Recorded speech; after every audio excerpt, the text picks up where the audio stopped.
everybody. So today I'm going to start releasing little bits and bobs about how Wrath of Course 2 is going to basically be released. Each colour will have 50 cards released at a time, and then every time that a colour, once every colour has had its own release, that will be called one cycle. Now every colour obviously contains 50 cards, and they will each contain their own archetype.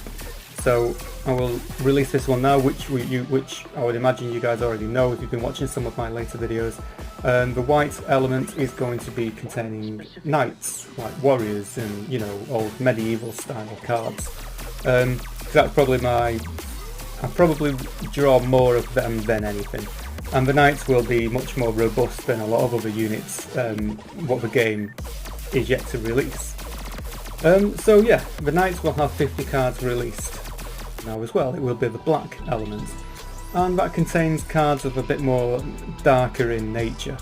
The first cycle is going to be all humanoid archetypes. So we've got the knights first, then we're moving on, going to be witches, and then moving on to the one after that, it'll be the colour red. That will have its 50, and then it'll move on to blue and or green. Those are yet to be designed properly by myself. And that is basically how a set or a cycle will be released in Wrath of Course 2. Now if you look at an actual card, it says in the on one of the sides of the corners, it will say 2 points something. And this is to help you identify where the card has actually come from. So the beta is from set 0, so that is where 2.0 comes from. The knights will be set 1, which is, so that will, you will notice on the card it says 2.1. The witches are going to be from set 2, so then that'll be 2.2, and so on and so forth. So as long as you can either mentally remember them numbers, or if there's a specific set that you're trying to follow, because when a booster pack gets released, it will contain all the cards, all the sets from that one cycle. So as we release more colours and more archetypes for that cycle, the booster packs will get much more variable. There's a lot more variation in the cards what are actually inside that booster pack. So the card set number 2.1, 2.2, 2.3, you kind of know you know, what cycle it's from, and then 2, what colour it's from, what set, what archetype it's from. A lot of cards will be locked to one colour. I will let you know what that means in a future video when it comes to card types. But there will be cards where it has 2 colours in its not its cost, but its type, which means it can go into it's not tied to one colour. It can be tied to 2 or 3 colours. Or we've got the classic rainbow element, which means it can be put in any deck. Now, as a little side note, in between set releases, so in between the colour releases in one cycle, there will be little filler packs. They're not going to be as massive as what an actual set will be, but you know, let's say between 2.2 and 2.3 for example, we may have about 20 cards which will contain cards from random colours, or you know, the rainbow element, which can be put in any deck basically.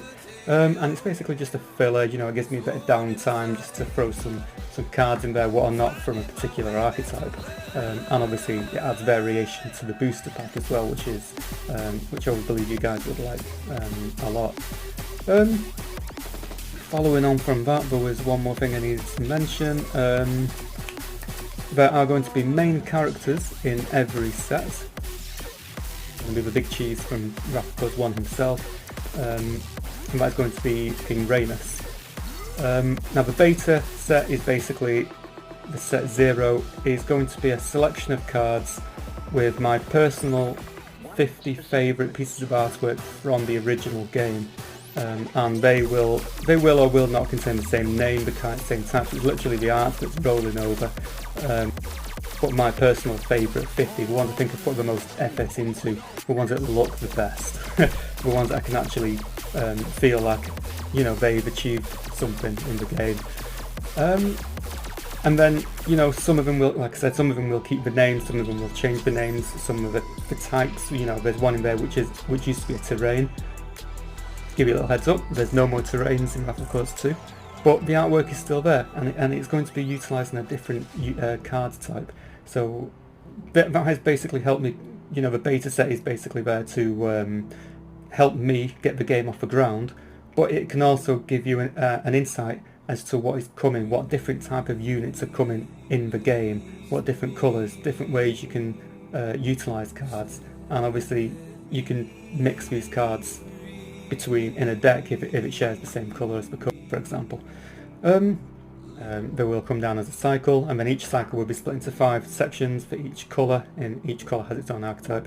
And then in between every other set, there's going to be just a random 20 cards added to the game just to help fill the game up a little bit more.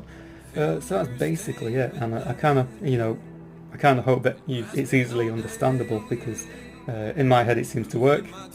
Hopefully in other people's heads it will work as well. But yeah, that's going to be it for this video, how sets work. And alright guys, well, thank you very much once again, and be sure to leave a comment down below. I shall see you next time.